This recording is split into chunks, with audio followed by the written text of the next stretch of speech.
Already know, man. Game Changers Magazine, Game Changers Media Network, Voices of the Village podcast, and I'm here with Mr. Demetrius Rucker, candidate for District 1 Henry County Commissioner.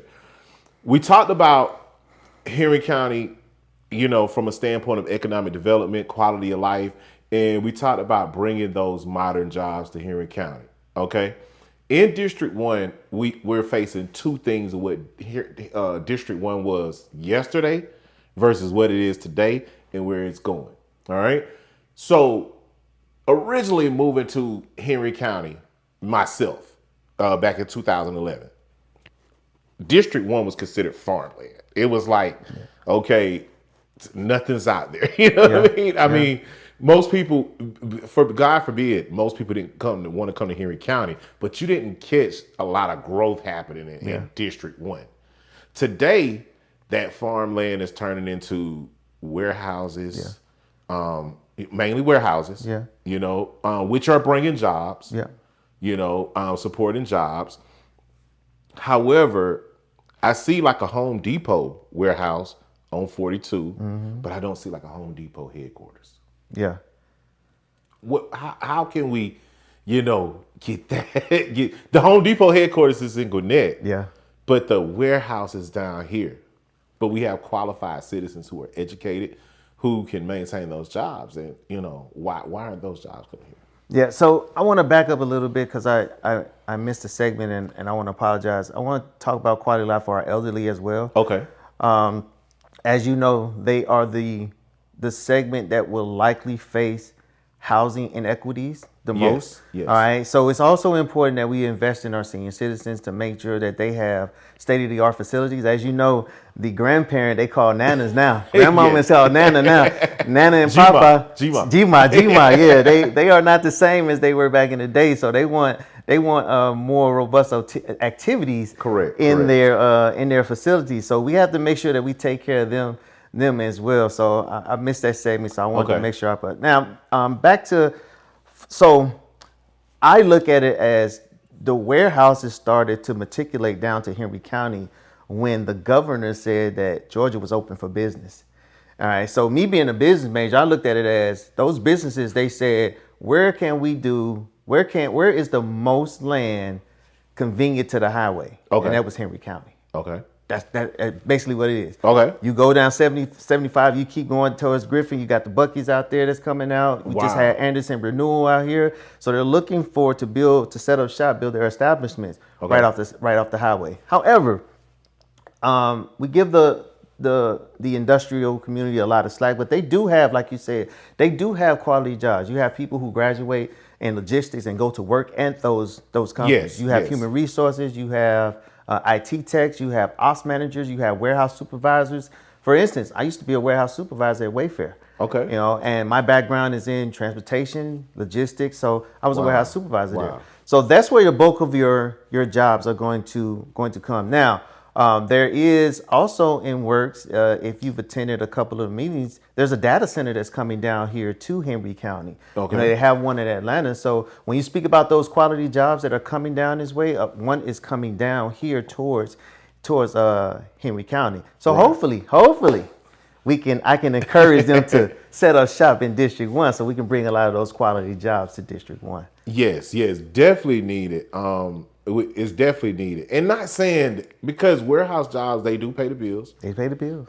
So it's not a big knock on it because we need, and I believe warehousing is the backbone of our country because that's where all of our goods are handled, transported, So I don't knock those jobs, but we don't want 20 warehouses in our backyard. I agree. If I can jump in real quick, I think here at the county level, we're trying to also close the gap for what's not happening at the federal level. Okay. There's a federal level and state. For instance, Georgia is one of 2 states in the nation that will not raise the minimum wage.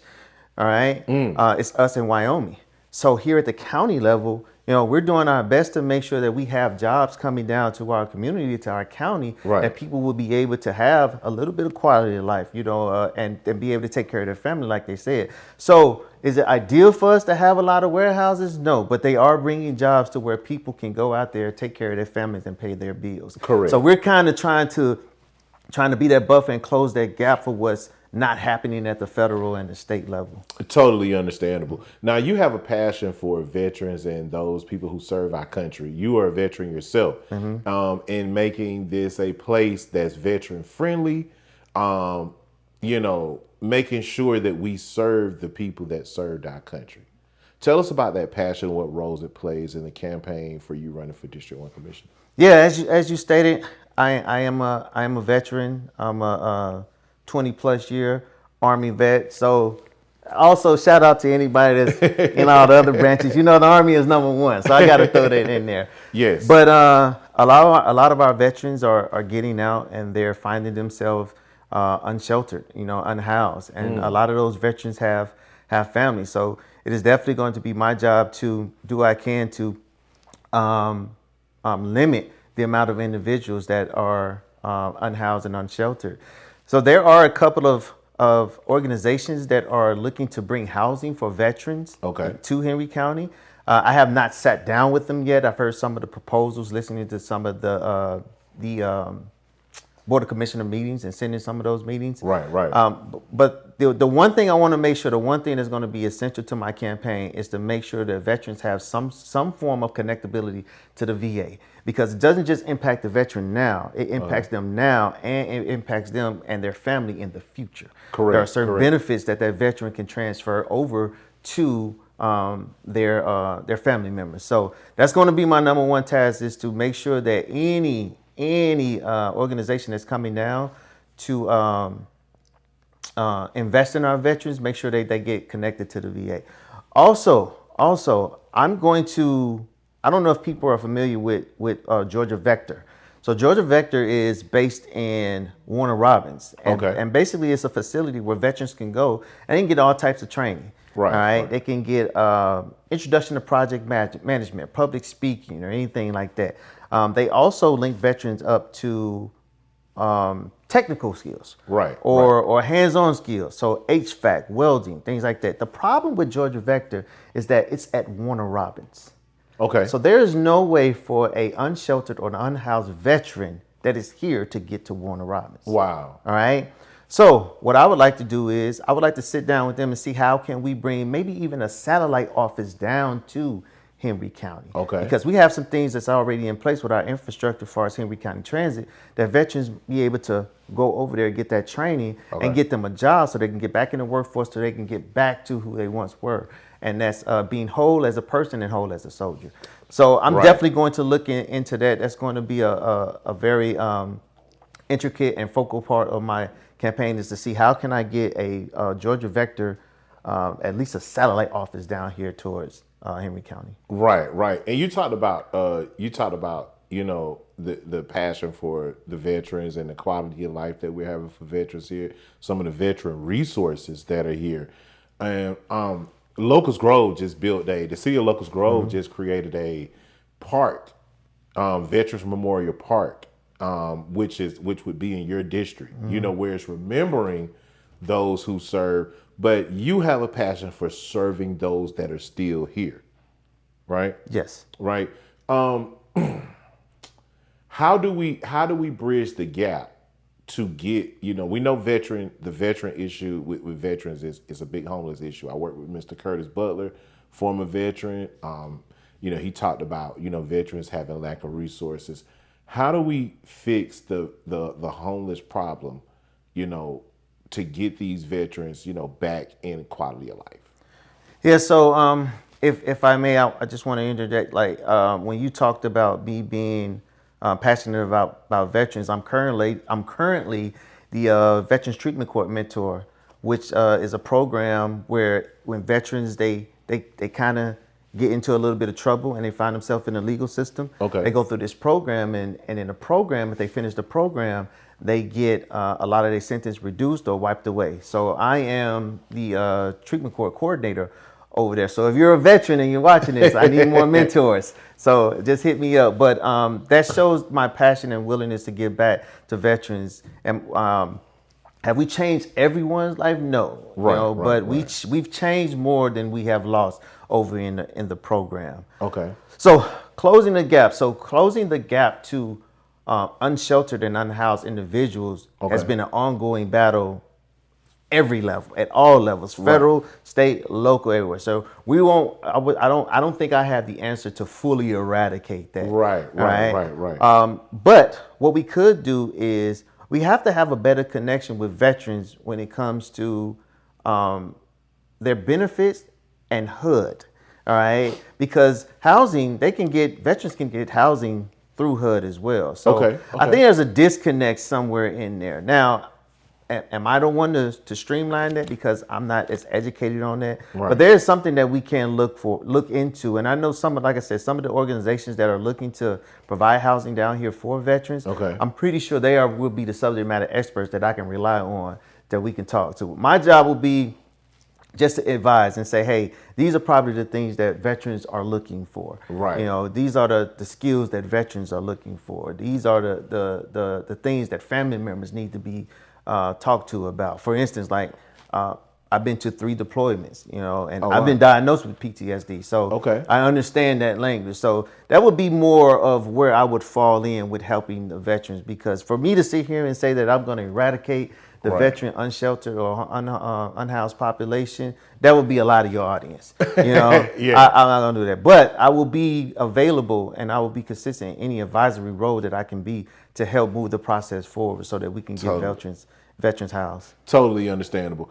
And let's kind of go back to with the quality of life and the economic development for Henry County. When I'm looking at District 1 and the things that have derived, it's slightly considered probably the not so known district, in Henry County. And when we look at it, we have a bit of cultural diversity coming in this area. How the demographic is changing. How do we serve the people that are coming to Henry County economically? As a tourist attraction, you guys have Tanger Outlet in District 1. You're building new hotels in District 1 and a new quality of life. What are we doing to build that tourism aspect of people who are coming through Henry County? Yeah, so the current economic health of Henry County is really good. If you look at the residential growth in the area, right? There are opportunities and challenges that we can kind of get better. A simple thing would be to assist and encourage more small businesses. Right. How I look at it as I'm a big Food Network type of guy, and I like Guy Fieri, right? Right. So I like Guy Fieri, and I also like Keith Lee. Those are the guys that run, and they go and these pop-up restaurants, diners and dives and things. So you'll catch them at very small restaurants, and those restaurants, after they do their reviews, those restaurants start to boom. So you get tourism just from that alone, just investing in your small businesses. So if we could just do a little bit more investment into our small business, encourage people to open more small business, get them educated on how to open up a small business, that would be something that you can partner up with the Henry County Chamber of Commerce with. I would love to be part of that, so I can kind of get that encouragement going on. For instance, I was at a Juneteenth celebration down in Hampton, and that day, a young lady had just opened up her small business, candle shop. Oh, wow. Organic candles and sprays and things of that nature. So, of course, my fiance, she was in there. She had to get some. I already know. But those are type of establishments that people, they go to. When you look at some of these, even on TikTok, my daughter comes in here all the time and she'll say, hey, let's go to this place. And usually it's a small business owned restaurant, So a lot of our tourisms can get sparked off a small business to create into the bigger tourism thing. Now, like I said, of course, Tanger Outlet brings things, but like I said, if we continue to develop, those things, you got, like I said, Grateful Lodge would be good. another skating rink would be good. Like there Especially here in this district. Definitely here in this district. Like there are a lot of things that we can look at. So specific businesses off the top of my head, I couldn't tell you because that decision wouldn't be Right. up to me. It would be up to a collective that's myself and the community Correct. saying that these are the things that we like. Because remember, it's tourism. So Yes. they come every once in a while, but we are here to stay. So we're the ones that have to patronize those businesses if they're not doing well. Correct. You know, so, but we want to be able to make sure that those businesses strive and survive here without the tourism. But if the tourism comes in and adds to that, that would be great as well. Well, and I believe that's a part of the attraction because you got in the mindset we have a new casino coming out to the Atlanta Motor Speedway. There's a new airport that's been built out there. That was just built out there. So when I look at it like if we can have like that double whammy for the people who work here and live here, as well as the tourism that comes to, it actually takes the pressure off the taxes, which is a big conversation that's happening on social media. But before we jump into that, I'm gonna go to a commercial break because I know that's something that we gotta talk about and get to it. So you guys stay tuned. Game Changers Media Network, Game Changers Magazine, Voice of the Village podcast. Demetrius Rucker. Here you go.